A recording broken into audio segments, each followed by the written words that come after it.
investir dans une structure sanitaire en Afrique et notamment au Cameroun, c'est rentable.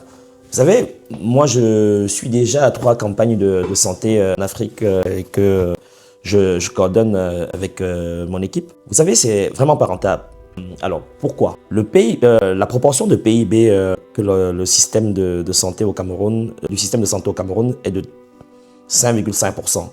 Et en général, pour les pays pauvres, pour passer d'un système de santé complètement précaire comme celui du Cameroun à un système de santé à peu près normal, il faut être autour de 15% du PIB et cependant une bonne dizaine d'années.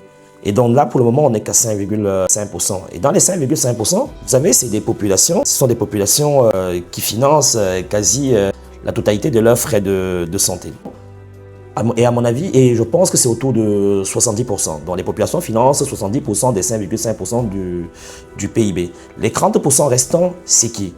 Ce sont les ONG internationales, c'est l'Organisation mondiale de la santé, c'est en fait tout ce que vous voulez, c'est des associations comme MedMission qui viennent et qui injectent de l'argent, qui essayent de soutenir le système de santé pour qu'on arrive justement à cette valeur qui vaut 5,5% du PIB. Si toi maintenant, en tant que prestataire de soins de santé, tu décides d'aller au Cameroun, qu'est-ce qui se passe? En fait, tu vas essayer de te greffer là, dans le 5,5%, c'est-à-dire que tu ne vas pas créer quelque chose en plus. Pourquoi? Parce qu'il n'y a pas quelque chose de plus à gagner.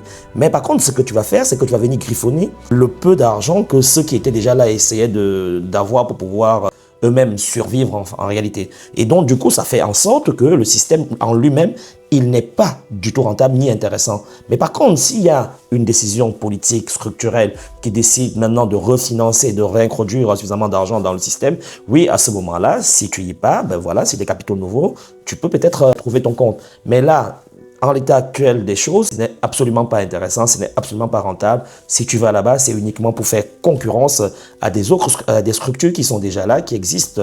Je ne suis pas là pour juger du travail qu'ils font ou pas, mais je te parle de la stratégie économique de cet investissement que tu voudrais faire.